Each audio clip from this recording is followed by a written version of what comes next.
Hi, sweetheart. Grandpa Birch here. Are you ready for another story time? Hey, I think I got one. The Smart Cookie. Are you a smart cookie? By Jory, John, and Pete Oswald. The Smart Cookie.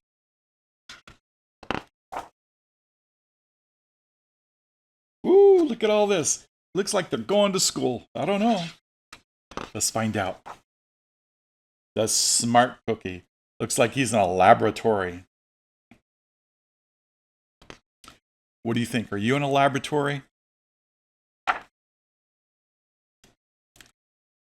Greetings! I'm Cookie. I live in the bakery on the street corner near the river. He's Cookie.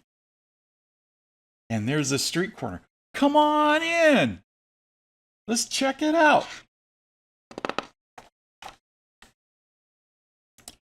Welcome to our little community. It's a warm and supportive place to spend some time. Wow, look at them. Look at them go. They're looking at a globe. They're drawing the earth. They're in a laboratory setting. He's at his chalkboard trying to figure it out. Pretty fantastic, huh? Look at them all. Pretty fantastic.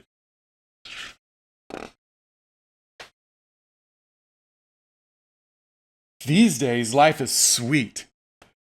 But my journey wasn't always a cakewalk. When I was young, I couldn't have imagined fitting it here. I just don't know. For a long time, I didn't feel comfortable. Speaking up, or sharing my ideas, I didn't feel like a smart cookie. I wanted to be a cookie who knew all the answers, a cookie who felt confident in a group, a cookie who said, ah, when solving a puzzle. Like this. Ah. He's a smart cookie. Looking back, I had some trouble in my early days. I went to school in a gingerbread house. Our teacher, Mrs. Biscotti, was kind and patient when I arrived each morning. She'd wave at me and smile. But I didn't get the best grades. And I never raised my hand because I couldn't think of the answers as fast as the others. And I was the last to finish most tests. Oh no.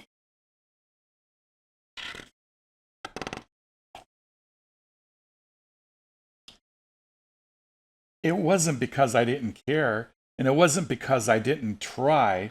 Sometimes I'd get distracted and mess up even though I knew the material. Those were the most frustrating moments of all. Once I misspelled a word, dough. That was rough because he come from cookie dough. Another time, I added when I meant to subtract. 2 minus 2, that's supposed to be plus. 2 plus 2 is 4. 2 minus 2 is 0. 2, 3, 4. Occasionally, we have a lesson where I had absolutely no idea what was happening. I just couldn't keep up. I imagined that my desk was a raft and that I was completely lost at sea because that's what it felt like.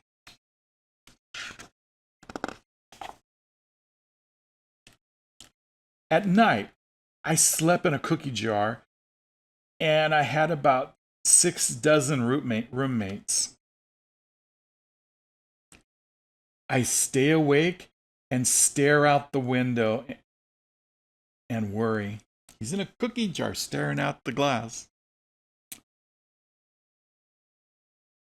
And it went after after this way day after day after day. But then something happened that changed everything. What did it change? Oh my, if Grandpa can get this page turned.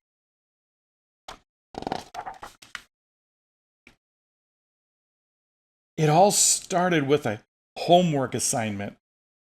Mrs. Biscotti requested our attention one afternoon. Tonight, I would like you to create something completely original, she announced.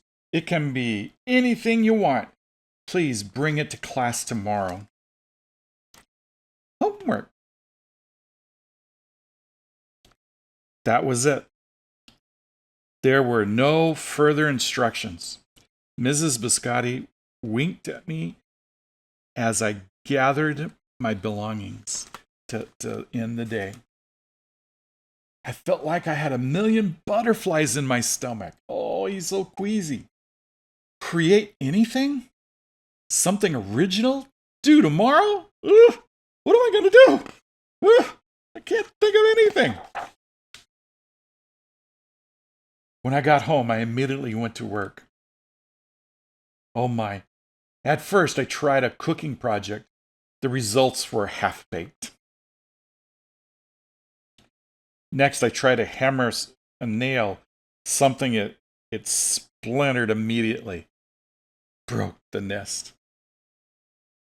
Then I tried sculpture. It was a complete bust. Get it? He tried to make a bust.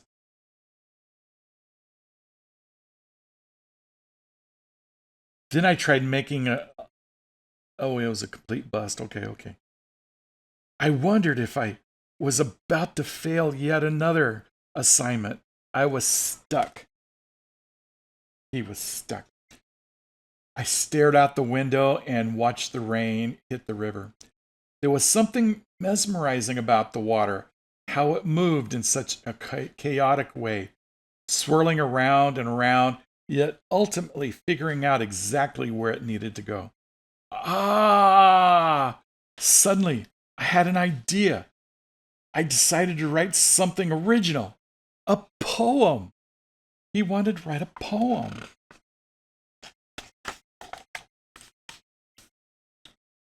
I came up with a title based on how I'd been feeling. My crumbly days. After that, the rest of it seemed to fall into place. I wrote and I wrote. I lost track of time. An hour went by in a flash. I said when I was finished. I couldn't sleep that night, but it wasn't because I was worried. It was because I was excited. I felt like I had really accomplished something. I felt smart. Oh, wow. The following day, Miss Biscotti asked for the volunteers to share what we've created. One kid showed off his original frosting art. Woo, look at me, I'm a frosting.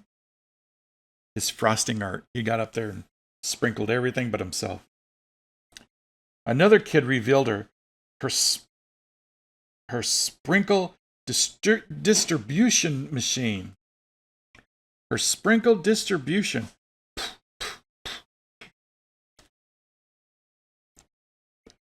It was such a neat seeing on how everybody was good at such different things. A equals MC squared. I don't get it. But some people do. Oh, here's one. H2O. I know that one. That's water.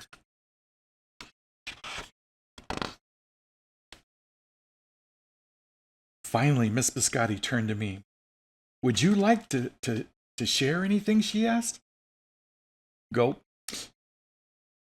I gulped. I thought I'd probably crumble under the pressure. Okay. But I made my way to the front of the classroom. I noticed my hands were shaking. My mouth went dry. Put a spotlight on him. This poem is called My Crumbly Day, I said, my voice crackling. And then I read it aloud. As I spoke, I noticed some kids nodding at certain lines.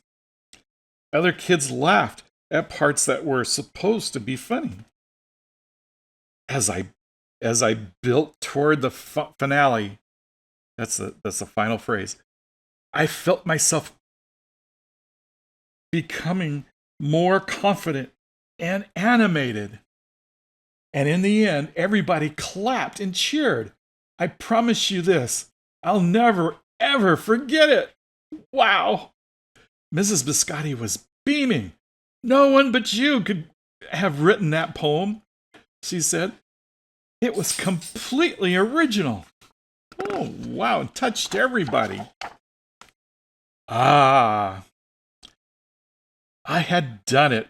I created something and shared it with the whole world. Well, my world at least. The rest of the day was a blur. By recess, I was already planning my next poem. I would call it My Sweet Morning. Ah, I thought when I came up with the title. Later that afternoon, Miss Biscotti handed me a note. It said that I should keep on writing, no matter what. That meant so much to me.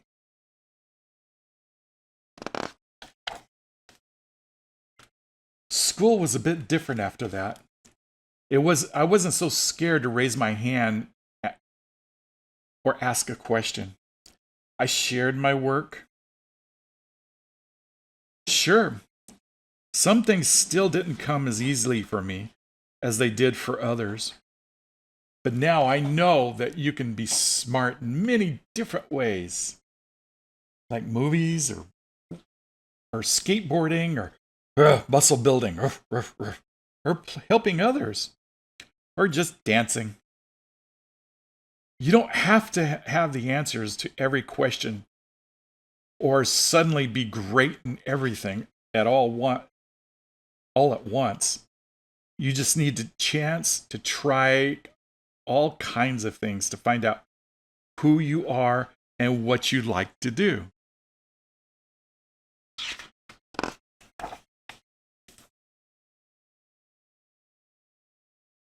As for me, I learned that I can write and I can think up great ideas.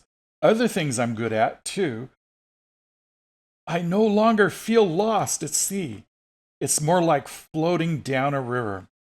And the best part is, there's always more to learn. Yep. Poetry night. Because we're all smart cookies. He's reading his poetry at poetry night. And everybody's going, that's great. That's good. I relate.